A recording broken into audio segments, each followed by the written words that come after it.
Mario Kart, a game about going fast. In the pursuit of speed, drivers will take it to the extreme, choosing karts of all shapes and sizes. But what if your kart is far too small for your own body? My Mii, Ozymandius, uses the smallest motorbike in the entire game, and because of its tiny wheels, which rumour has it he stole from a child's scooter, his ride wasn't exactly quick. But that wasn't going to stop him, as he attempted to overcome all the odds and win every single Grand Prix on 150cc. He's the driver of a bike. Ozymandius! Got the tiny wheels on his trike. Ozymandius! Go little man, go little man, go. Go little man, go little man, go. Today's Grand Prix was the Flower Cup, which wasn't great news as Ozymandius had crippling hay fever. Thankfully though, the cup's name didn't correspond to its courses. Welcome, ladies and gentlewomen, to the second installment of this piping hot Mario Kart season. I am as ever your grand announcer, and here with me as always is my honourable co-commentator, Ron Johnson. I'm Ron Johnson. For our first course of the day, we're starting out in figures of 8 with the ever-traditional Mario circuit. Give us a few words on this stage, Ron. Well, I can give you 3 words. Boring, boring, boring. But boring was just fine for Ozymandius, as, despite the size of his tiny bike, he was known as the most skillful driver this side of the Mii Plaza. And, as the klaxon sounded and the race began, he was away in a flash. Weaving his way nimbly around the competition, in no time, Ozymandius was jostling at the very front of the pack. He was already in second, but the last time Ozymandius came second in anything was about 5 years ago in the world's most oversized helmet competition. The judges decided that it wasn't his helmet that was oversized, just that his face was very high up on his head. He swore on that day that he would never lose again, and so, utilizing a speed boost mushroom, he cut the next corner, skipping across the sand and ending the first lap in pole position. It was all going tremendously well, that is until a squid appeared in front of him and squirted ink all over his face. As previously established, Ozymandius could barely see out of his helmet at the best of times, so he drove straight into the wall. And by the time the ink had dissipated, and he'd also been hit by a passing blue shell, he was all the way back down in 7th. With not much more than a lap to go, it was time for Ozymandius to turn on the style. He began by using a fire flower to throw fireballs at his opponents, but he missed every single shot, so he decided instead to just stick to what he was good at: driving. In a move only someone as brilliant as him could pull off, Ozymandius skidded perfectly between Morton and Isabel, then boosting off the latter not once but twice around the next corner. Second again, and race leader Drybones was well within his sight, but hang on, whoa, what's going on here? Why was he upside down? As it turned out, this was not the Mario circuit he knew, and, without realizing it, Ozymandius had been driving upside down the majority of the time.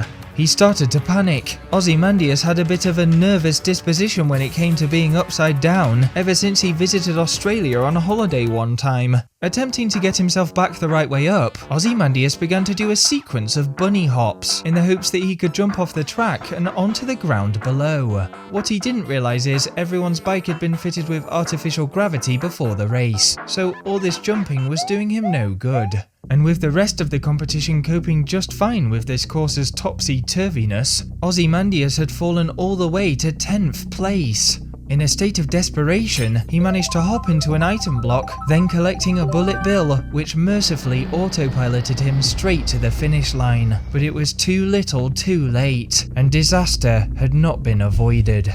It was a nightmare start. He was already 12 points behind Morton in top spot. Could this signal the end of his Mario Kart journey so soon? If Ozymandius was going to stand any chance of winning the Flower Cup, he would probably have to finish first in all 3 remaining races. What a beautiful seaside venue we have for today's second course, as the racers line up in Ron Johnson's favourite port town of Toad Harbour. Yes, this is where I get my range of contraband energy drinks shipped in to help me keep up my excitable commentary style. That's rather incriminating, Ron, but in a weird way it makes me like you more. Because of his woeful first race, Ozymandius was once again having to start from the very back of the field. Thankfully by now, this had become somewhat of a speciality, and as the race began, he swept past the opposition with his usual burst of speed. In the blink of an eye, he was back in the accursed second place. But with Morton expertly blocking his every advance, the two of them scrapped and scrambled around the winding streets, up the hill until, all of a sudden, Morton pulled away. That was weird. Was Ozymandius just too much for him to handle, or was it perhaps because, oof! Ozymandius crashed headfirst into a tram. As it so happened, whoever had organised this race had forgot to cancel the local trolley service, a hazard which Ozymandius was really struggling to navigate, especially as he came to the finish line of the first lap, where instead of driving straight forwards, he instead turned the wrong way and ended up in the tram depot. Having now made another terrible series of blunders, he had to find a way to claw some time back, and so, in a risky manoeuvre, when he reached the harbour next, he tossed himself out across the water, then skipping on an anchored boat and speeding up a ramp on the other side to drift across a series of marquees and market stalls. This allowed him to take a more direct route through the town, and this time as he reached the top of the hill, he took Morton's advice and avoided the tram service by riding up onto the wall, hopping and skipping his way into first place. Nobody could stop him, and by taking the same efficient route on his third circuit, he drifted down the final stretch with great comfort, feeling the ocean breeze underneath his oversized helmet, then crossing the finish line to claim his first win of the day. But now was no time to celebrate. The job was only half done. Ozymandius now sat in joint third, 6 points behind both Morton and Drybones. At the very least, it was still all to play for, as they prepared for the Grand Prix third course, Twisted Mansion. Well, with all these ghosts around, our third course of the day threatens to be a bit spooky, doesn't it, Ron? Yes, I wish I were dead. So that I too could spend my days here admiring this beautiful 18th century architecture.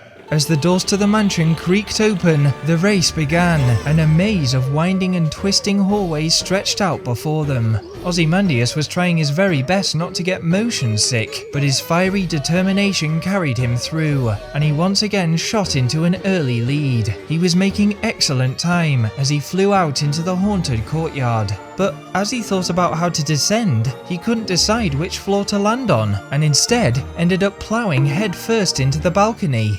With his brain spinning, the rest of the field was able to catch him up. This mansion was disorientating enough already, let alone with mild concussion. As his head became clearer, Ozymandius remembered he had to stop Drybones and Morton at all costs. He was going to have to pull off something big. Unfortunately though, all he had on him was a single banana skin. It was time to improvise. In his most audacious of trick shots yet, Ozymandius launched the banana skin forwards with all his might. Soaring through the air with perfect trajectory, it landed just a few inches in front of Drybones' path, causing him to spin out, with Morton crashing into him from behind. Ozymandius there taking out two birds with one stone. I'd imagine Drybones isn't peeling very well right now. Sorry, that wasn't up to my usual standards. That's poor from me. Taking a shortcut between a pair of bookshelves on the final lap, Ozymandius rocketed into first. And, just as Drybones attempted to challenge him on the final stretch, he blocked him off using yet more bananas, then did a bit of showboating by spamming down the rest, careering over the finish to win the third race. It was great news! Surely with this victory he would be back at the top of the leaderboard. But without realising it, during his banana fiasco just a few seconds ago, his showboating had also jeopardised Isabel from Animal Crossing, inadvertently allowing Drybones to recover and snatch second place in a photo finish. Because of this, going into the final race of the Cup, Drybones was still 1 point ahead. Shy Guy falls. Well, let's hope he can get back up again. No, Ron, that's the name of today's definitive stage. They say don't go chasing waterfalls, but that's exactly what our competitors will have to do if they wish to be crowned as the Flower Cup champion today. This was it. Everything was all riding on this one oh, for God's sake, Ozymandius. The pressure had been too much, and Ozymandius had backfired. It was an immediate disadvantage that meant he was already playing catch-up. For the entire first lap, Drybones stayed tantalizingly just out of reach, not helped by the fact that Ozymandius managed to fall off the course every time he so much as flirted with first. With its extreme vertical terrain and his previously established fear of being upside down, Ozymandius was finding this course really tough going. There was one positive though, he had managed to pick up a mushroom on his drive, which he planned to make into a nice mushroom soup for dinner. Just as he was thinking about what seasoning to use, however, he spotted something. A potential shortcut. It seemed dinner was going to have to be cancelled, and, using his mushroom, he zoomed across the grass, hopping his way across a canyon and breathing fresh air between him and the rest of the competition. Now in incredible form, Ozymandius surfed across the rapids with ease, pulling off marvellous tricks and jumps as he went. The crowd was sent into a great cacophony of noise as he skidded around the final corner and crossed the line. He had done it! From 10th to 1st. It was a minor miracle. Many had written Ozymandius off after that dreadful first race. But for this little driver, on his tiny bike, nothing was impossible. The Flower Cup was well and truly his. That was 2 down, 22 more to go. Oh god, hang in there everyone, we'll get through this.